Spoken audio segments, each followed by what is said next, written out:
Hello and welcome to my channel. My name is Hazy Baby and I am the crochet and crime queen of Australia, self-proclaimed, and this is my first ever episode, I suppose, and I basically plan to crochet every day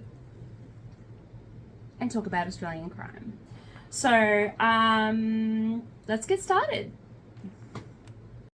But before we do, I just want to remind you a few simple things. Since it's your first time being on this channel, considering that it's my first time uploading to this channel, please like and follow if you like this content. Today I will be discussing Australian crime, and I have gotten these news stories from Australian news sources. I won't say which ones, as you know, I don't want to. Anyway, I will be working on my current project, which is a beautiful blanket designed by me for my brother. In later episodes, I will hopefully be creating pieces that people have bought off Etsy. So I will be putting a link below in the comments for my Etsy store. But for right now, I'm just working on my brother's blanket and yeah, talking about crime. So today is the 30th of March, 2023, and I think we're going to be talking about, well, I know we're going to be talking about, sorry, a killer who was jailed over a horrible attack on girls celebrating their 18th birthday, a man's body who was found in a creek near Westfield Shopping Centre, a dad stabbed to death at Starbucks, which is actually Canadian, not Australian, but it's interesting, after he was asked not to vape near a child. Super interesting.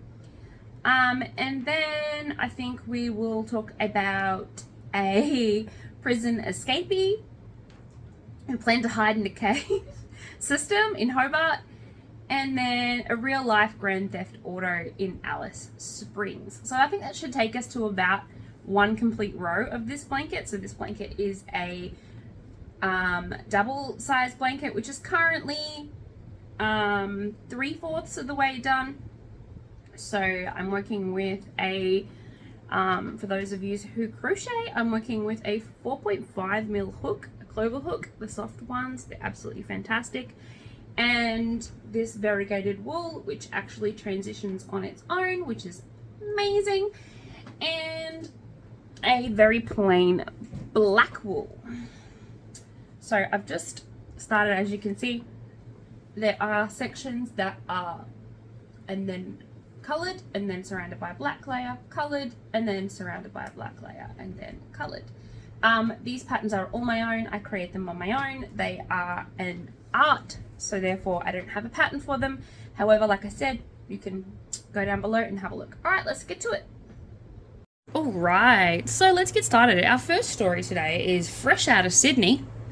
And by fresh, I mean it actually happened in 2020, but he was sentenced today. So this piece was written by Jack Gomez for a news station. I'm not saying which one, but he was talking about a killer who was jailed for indescribable, horrible attacks on teenage girls celebrating an 18th birthday in the Sydney hotel. A man who stabbed 2 girls, I know, so nice, killing one, and then pretended to be mentally ill until realizing that he couldn't fool the forensic psychologist. I mean, how psycho crazy do you have to be?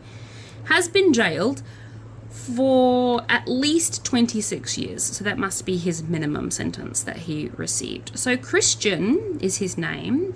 Kovlev, who's 21, pled guilty to murder and the wounding with the intent to cause grievous bodily harm of the 2 then 17-year-old girls. He stabbed one, killing her, and the other one managed to survive, although severely injured. In December of 2020, he attacked them inside the Parramatta Melton Hotel room while celebrating the other's upcoming 18th birthday. So neither of these, the victim who survived actually was not identified. So Justice Stefan Rothman sentenced Kovlev to at least 26 years in jail in the New South Wales Supreme Court on Thursday, so today, the 30th of the 3rd, 23. Hold on, I've just got myself a little bit caught up with my wool.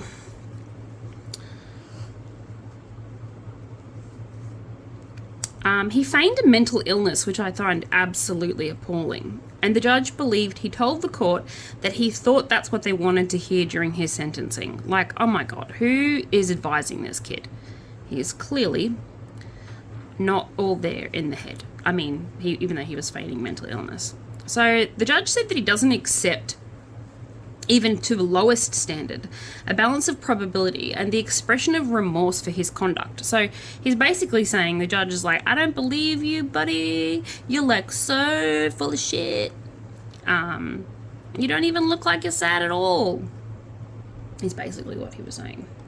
So Koloff planned to kill one of the girls in the Campbelltown motel the week before, but he told the court he didn't have the guts and knew he couldn't psych himself up to it. So he watched some Ted Bundy. Jesus.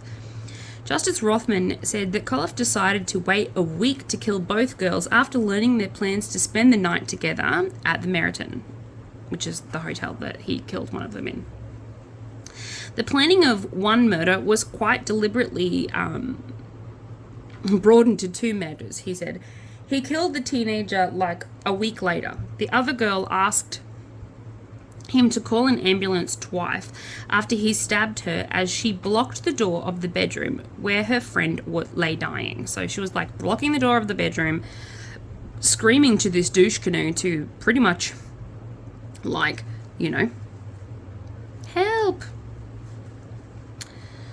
Oh, that's so horrible. So Justice Rothman said that the murdered girl could have survived if she'd received prompt medical treatment, you know, or if he didn't stab her. Instead, he applied a makeshift bandage to the surviving girl's wound using a singlet and duct tape he had brought with him. So Koloff obviously couldn't afford a defender of his own, so he had a public defender, Tony Evers, who said the duct tape was bought... Sorry. The duct tape was bought in part to silence any screams, apparently. But the bandaging showed that he was remorseful after stabbing the two girls. I don't know if he was remorseful or... Hold on a second. Sorry about that. It's the perils of being a mother.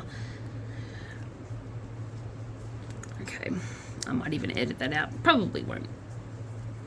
Instead, so the public offenders said the duct tape, like I said, was to silence any screams, but bandages showed he was remorseful after stabbing the two girls. He took steps to try and treat the wounded girl, Evans said at pre-sentence hearing in February. Justice Rothman, however, did not agree. He was like so upsetty spaghetti.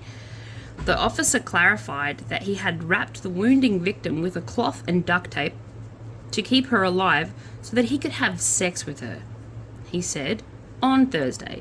What a charmer.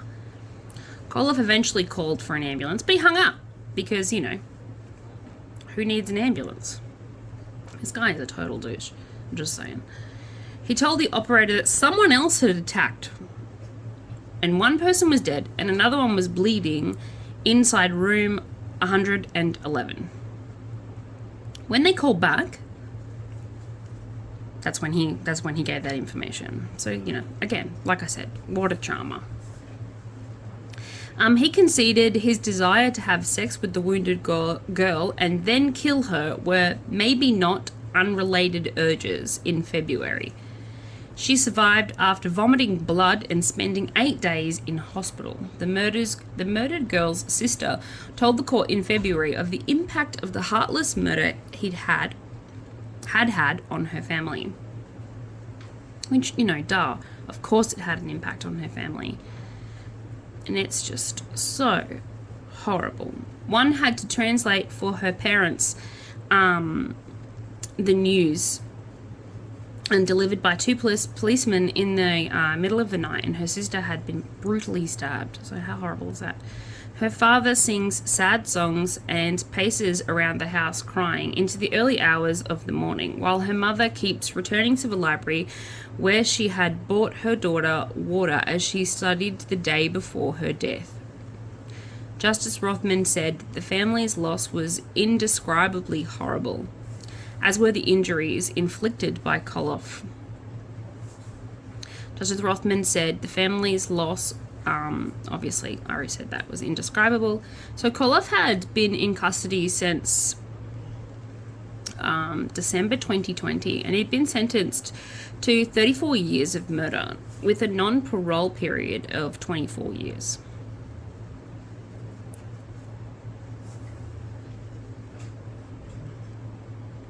So, and the wounding charge resulted in an additional 2 years that he will spend consecutively, so not independently. So that's hence the 26 years.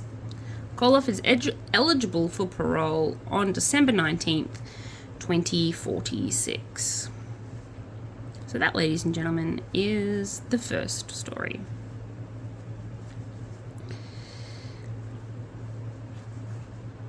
Let us move on. The second story is comes out of Westfield Shopping Centre, so in Queensland. So investigation is underway after a man's body was found in a creek near a Westfield shopping centre. Queensland police have set up a crime scene after a man's body was found by members of the public in a creek near the Westfield shopping centre. Police told 9 News that emergency services were called to the Gympie Road exit and Murphy Road in Chermside shortly after 10 a.m. A man's body had been located in the creek by members of the public.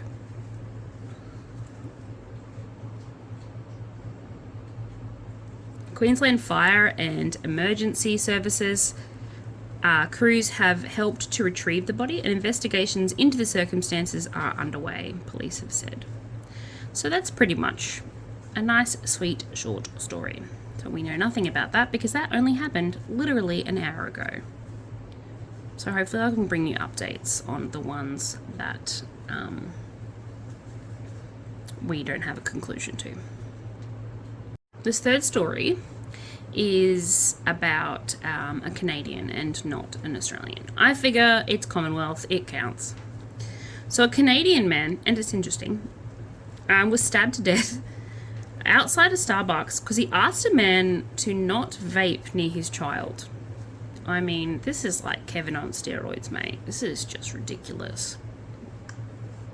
Absolutely bonkers. So a father who was allegedly stabbed to death outside of a branch of Starbucks in Canada asked the alleged attacker not to vape near his child, his family claims.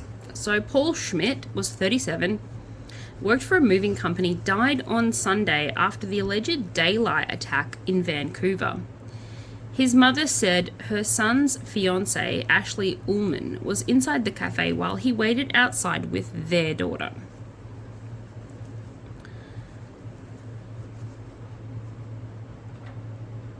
She says Ullman told her the incident started because of the alleged attacker was using a vape. It all started because he was vaping beside the baby. Ashley, in shock, she watched the whole thing. She is so devastated. Kathy Schmidt told the Vancouver Sun, "He was just trying to protect our daughter. What a stupid reason to die." Vancouver police said there was a brief altercation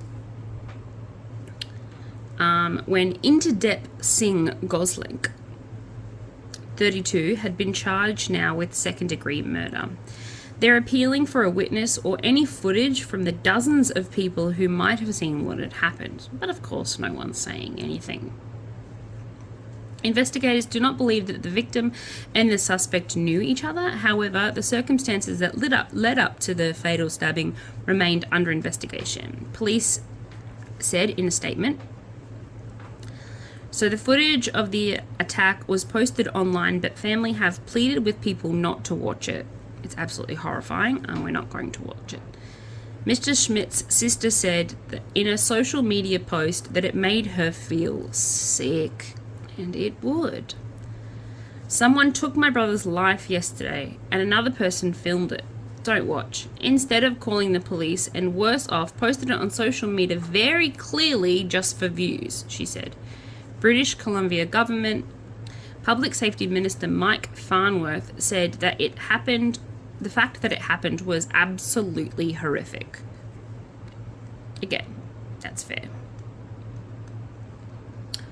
Oof. Oh my god. Our fourth story is back to the good part. A prison escapee planned to hide in a cave system in Australia. So a prison escapee who stole a car from a nearby renovation site was driving erratically through Hobart, which is in Tasmania, just in case you don't know. He told the police that his plan was to go into hiding in a cave system. So Michael Douglas Westbrook, 36, had been jailed for 2 weeks in a driving offence when he planned to escape from Ridson prison. So, well done. Hold on, I just need to turn this corner. 1, 2, 1, 2. And then 1, 2. This blanket is like super heavy at this point.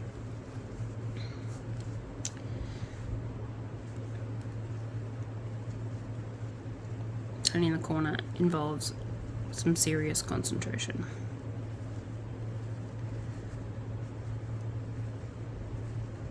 Okay, we're back on track. On the morning of September 16th of 2021, he poured disinfectant throughout his cell and over his personal items to ensure that sniffer dogs couldn't track his scent. I mean, it's kind of genius. He put on a high visual clothing, okay, and went into the prison's gardens, falsely telling a correctional officer that he was part of the horticultural class that they'd had there. When he was told to leave the garden, he went to another part and climbed onto the roof of the old prison hospital and escaped over the barbed wire. Westbrook ran through bushlands, stealing a Ford Ranger from a house renovation site before driving through a back fence and onto the highway. He was just like, "See ya, Felicia, bye." He was out of there. He wasn't sticking around for no one. He was spotted speeding and driving erratically over some 15 kilometers before cornered by several police cars. Jesus. After his tires were taken out by road spikes. Of course, good old road spikes.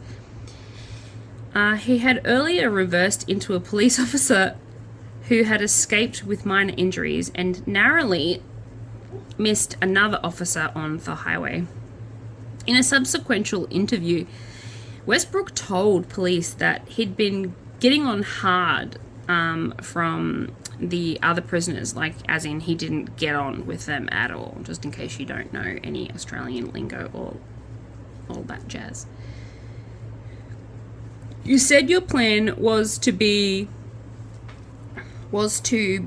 shot or escape to Mole Creek Caves and go into hiding there, Justice Alan Blow asked during the sentencing in the Supreme Court of Tasmania in Hobart on Wednesday, so yesterday. Westbrook had pled guilty to escaping and dangerous driving, as well as other charges including stealing and destroying property. Blow said Westbrook's mental health was deteriorating in the years and the months leading up to the escape. He was found to suffer from depression and disturbing dreams. I mean, he's a criminal. Is anyone really shocked that he had disturbing dreams? Westbrook had benefited greatly from antidepressants and However, he stopped taking them.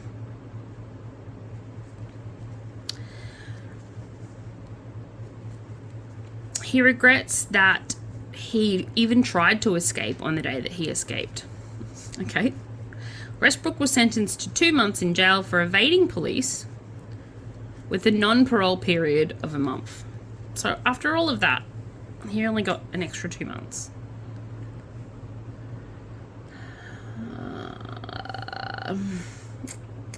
For the other charges, though, he was sentenced to 2 years and 8 months jail with a non-parole period of 16 months. So all up, he was sentenced to an extra 3 years. Okay, 2 years and 3 months. Great mathing, Haley. With his sentence being backdated for time already spent in custody, Westbrook is eligible for parole next week. So why was he trying to escape when he was already going to be eligible for parole, like, soon? There's obviously something else going on there. He obviously had some sort of mental health problem, or, you know, like they said, he was on antidepressants, but he wasn't taking them. So who knows? Who knows? Well, Westbrook knows, but, you know, maybe he doesn't even know. Anyway, I digress. Let us move on to our next story. And lastly, number 5 for the day is a story out of Alice Springs. Residents vent their anger over the crime wave that has been happening in Alice Springs. Now, I know that I am like making a little chuffed sound, but I'm doing this because the writer has written that it is kind of like Grand Theft Auto, so it's absolutely going to be a great piece. I just know it is. So Alice Springs residents have expressed their deep frustration over the Northern Territory's city crime wave by writing an open letter to the offenders responsible. So, like, they've had enough. They're even writing a letter. Where's my pen, Carol? Carol, get my pen. I'd like to write a letter. Thank you very much. Over the past years, Alice Springs has seen a dramatic rise in crime, with assaults especially high. So Alice Springs Town Council Mayor Matt Patterson told this morning, that residents need to air their concerns about the community's crime wave because, you know, talking about it will definitely help. And there is a lovely picture of a car on fire. We just want people to listen and understand what we're going through here in the territory.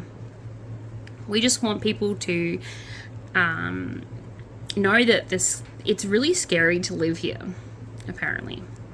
The letter opens with the sentence, "You have no right to terrorize people in their homes." And it's just one of the latest efforts by residents to curb crime in the community.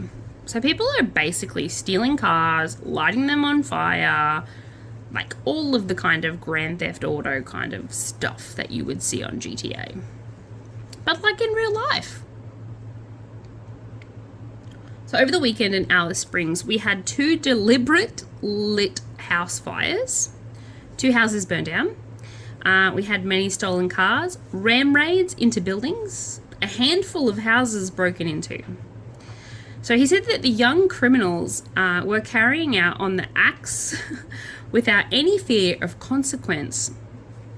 It has been described as a real-life Grand Theft Auto, so these kids are effectively do whatever they want, and they do it with no fear of any kind of consequence.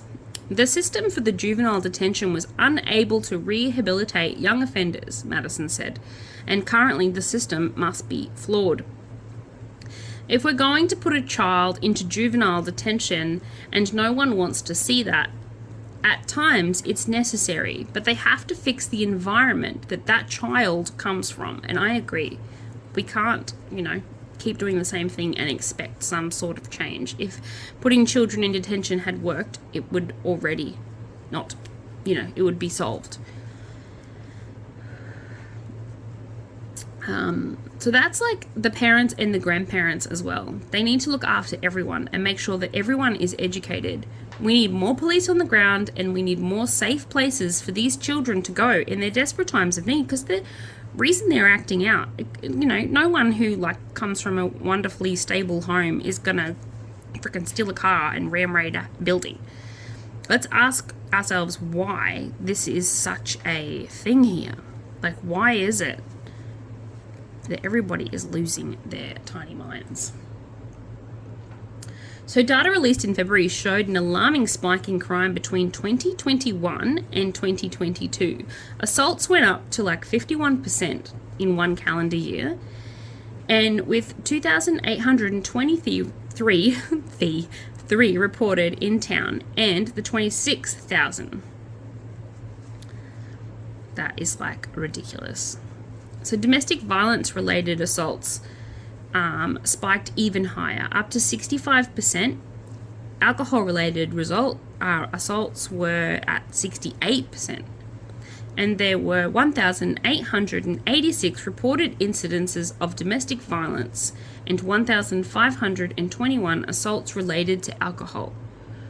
Property damage was up 55%, and commercial break-ins was up 47%. Wow. Just wow.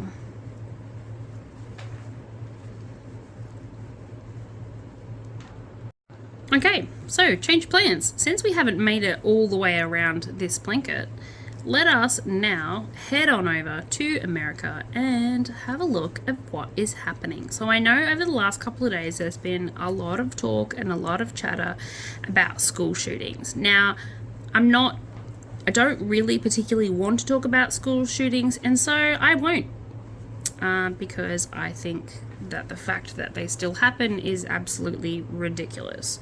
So we're going to move on to something else completely different, and we're going to talk about a Colorado man who was so afraid of being homeless that he stabbed his family to death with an axe. He was literally an axe murderer. So let us get into it.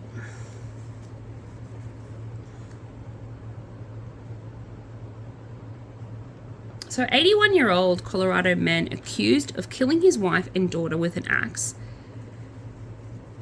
told police he lost his job and he was afraid they would end up homeless.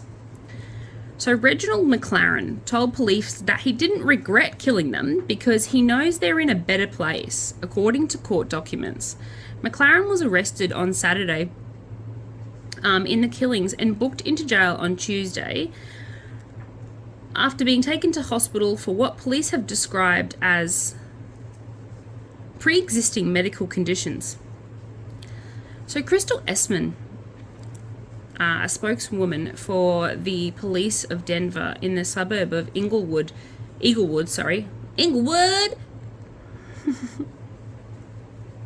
was the person who said that.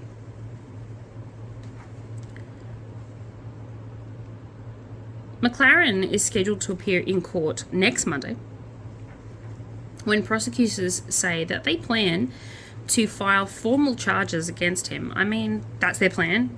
Good job. He did kill his family with an axe. He probably needs formal charges. Police said that McLaren called authorities on Saturday to tell them that his wife and adult daughter he killed them, and thought that he knew who the suspect was. So he rang the police and he's like, "Oi, bruz, I know who the suspect is. My wife and my daughter have been killed. And yes, I'm sure a 50, what was he again? How old was he again? I'm sure an 81-year-old man says the word bruz. I mean, come on. Why not?" When the police officers arrived, however, to his apartment, they found the bodies of the two women in trash cans in the living room. Police said in a press release, one of the women had been dismembered with a saw. So not only did he kill them with an axe, he then dismembered them with a saw. According to McLaren's arrest affidavit, he told investigators he'd lost his job at the hospital shared service, which provided security and health care facilities, and did not have any money left. So instead of confronting his family about they're going to have to pull up their socks and help everyone out here, He killed him. He said they would have to move out on Saturday. So, like, kept all this stuff to himself, obviously. Because they wouldn't be able to pay rent. So he said that he had to have regular interactions with people who were experiencing homelessness. And so he knew how miserable that kind of life was, according to this affidavit. During a press conference on Tuesday, Inglewood Police Division Chief Tracy Jones said that a longtime detective describes McLaren's apartment as one of the most gruesome crime scenes they've ever seen. All officers involved in the case are getting mental health support. I mean, you'd want to hope so. Could you imagine finding someone's body in, like, a trash bag, just dismembered? Just disgusting. People are disgusting. Where was I up to? McLaren is being represented by a lawyer from the State Public Defender's Office. So, everyone deserves representation, peeps. Everyone deserves representation. Anyway, and he doesn't want to comment, which is, fair. I wouldn't comment either.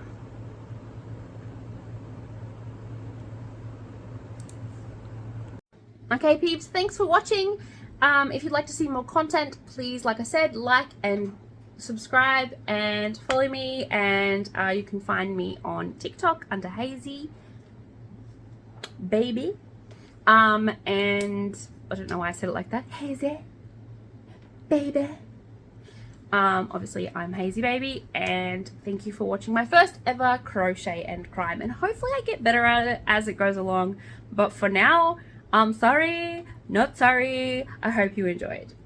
Please leave a comment if you have some ideas or suggestions on how you think I can make this channel better, or what you would like to hear, or what you would like to see me create. If you would like tutorials, for example, on how to create one of these blankets, I am more than happy to upload those. So like I said, let me know in the comments how you go and if you like this. Okay, from one Aussie to another.